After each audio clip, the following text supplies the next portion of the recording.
Welcome to this edition of the Million Dollar Mastermind podcast. This is where we pick the brains of high achievers from all walks of life and get their hard-earned, real-world insights on winning. I'm your host, Larry Weidel. Hello, everyone. I'm talking with Mark Weiss from London, England, where it's chilly and cold. Is that right? It is indeed. Autumn's come.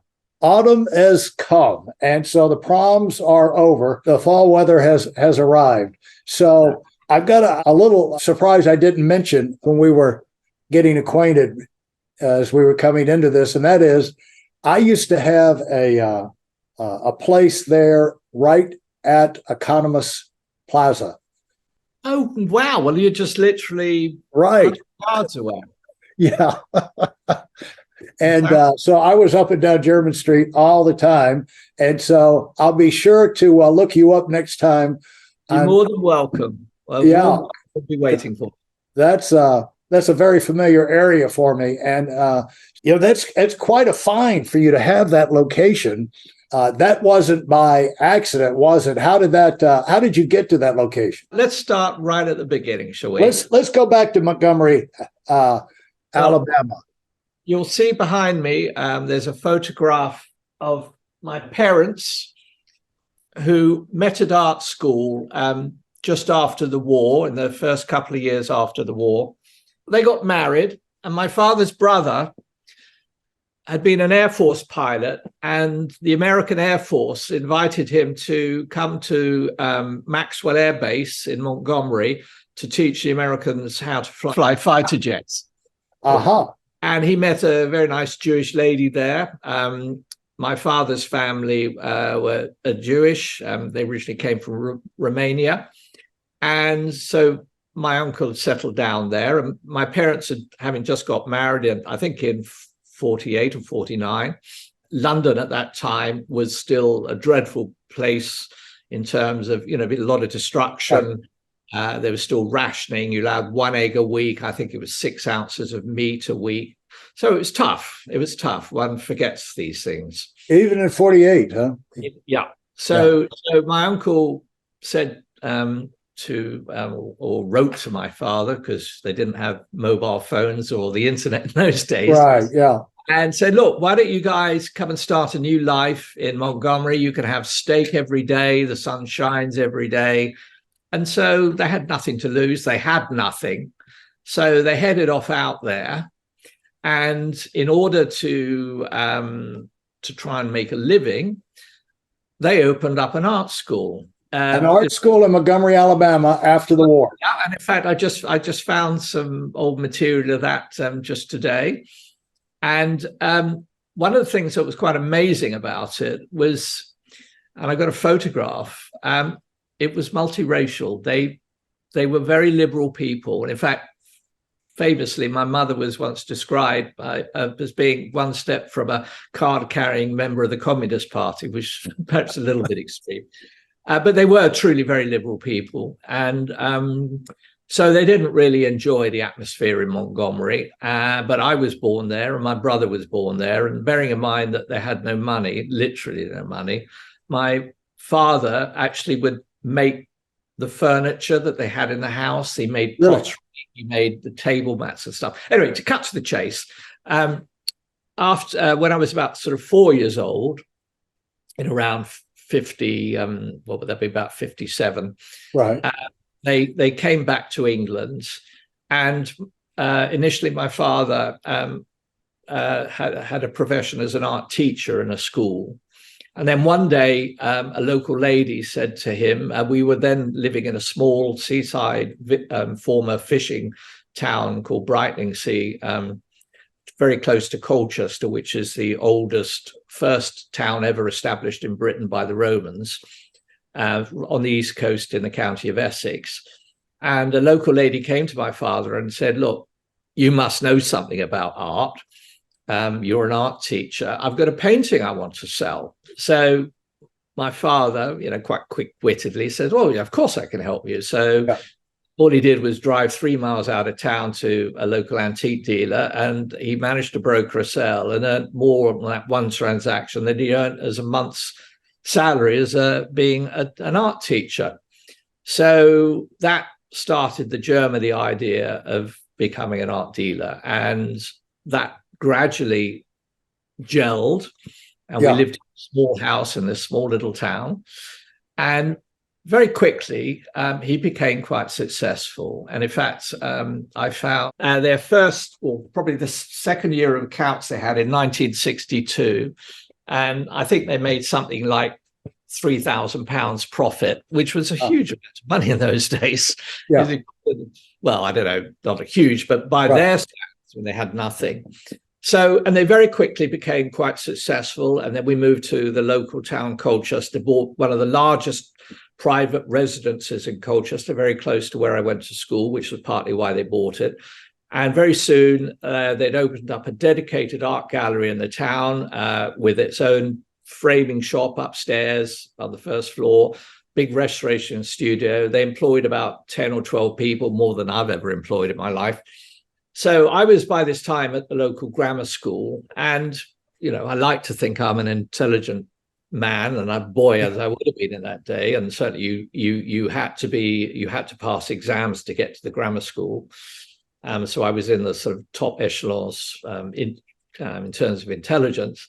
At that point, and it was only later in life that I discovered that I clearly, and I still do, suffer from some sort of attention deficit disorder. So I struggled to read books. I dip in and out of them, but I can't remember the last time I read a book from page 1 to the last page. I just can't keep my concentration to that level. And in fact, in this journey, as I was saying about finding photographs and old memorabilia, I actually found some old school reports. Really? And if one had interpreted them correctly, you would have seen that I had a problem.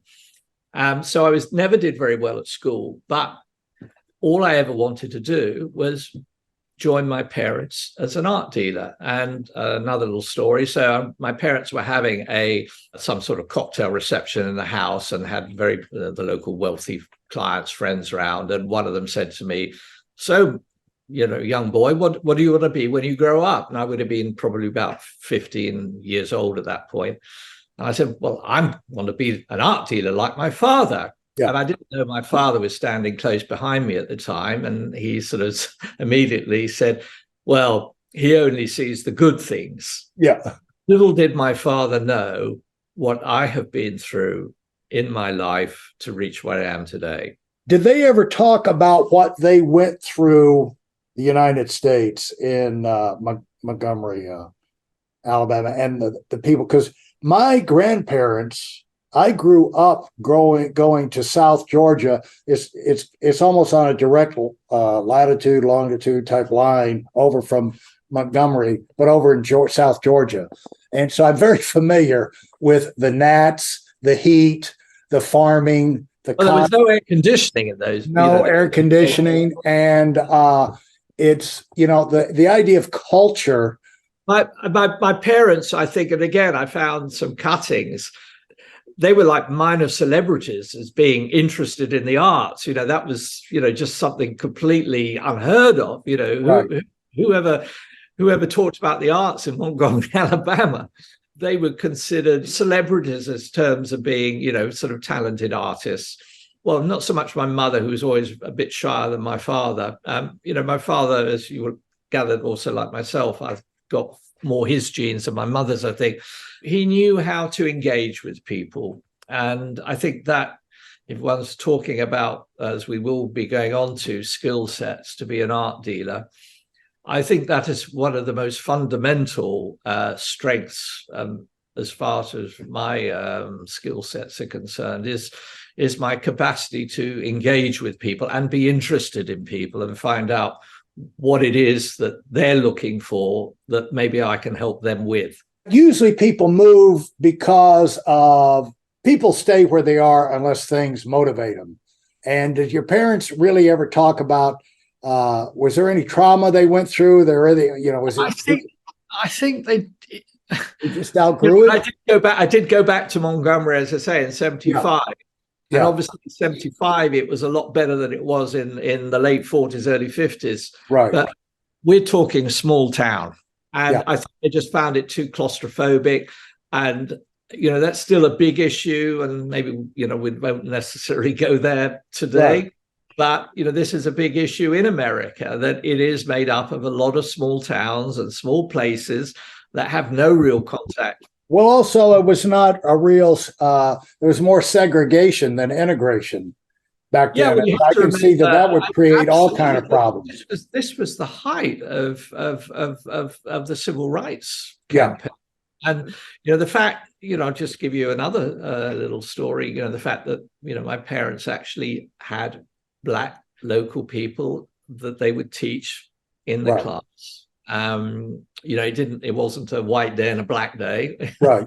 I remember I had a big well-built Black mama called Mary, who would come and help in the house. My father would drive her home after work, and the local, her friends, and what are you doing driving a Black lady? Right. I said, well, it's the right thing to do. Right. Yeah. And there's still a lot of that goes on today, as we know. And so they thought the UK, I guess the UK had rebounded quite a bit. I think it was as much also, and that's been instilled in me, very much family.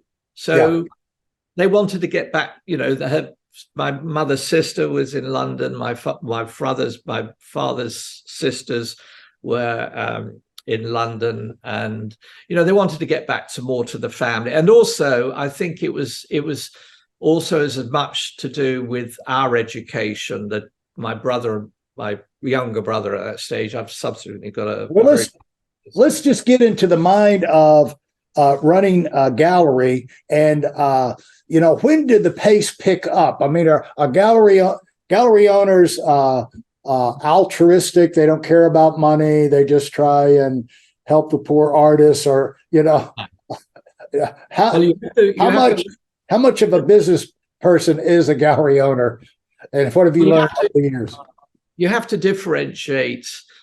There are two, in my mind, actually quite distinctive worlds. There's a world of contemporary art, and then there's a world of old masters. And within contemporary, I would include what they call modern art as well. Yeah.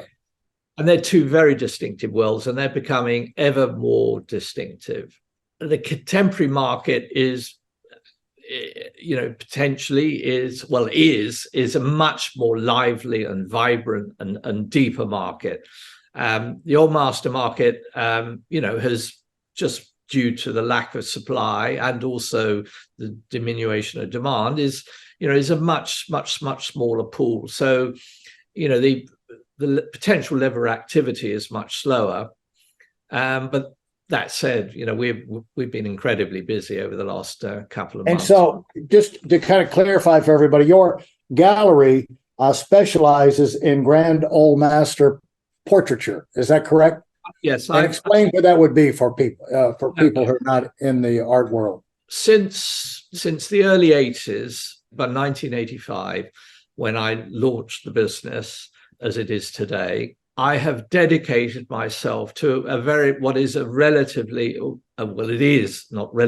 is a very niche market. I've dedicated myself to primarily 16th and up to the mid 17th century English and North European portraiture. And that is what I'm renowned for as my specialist knowledge.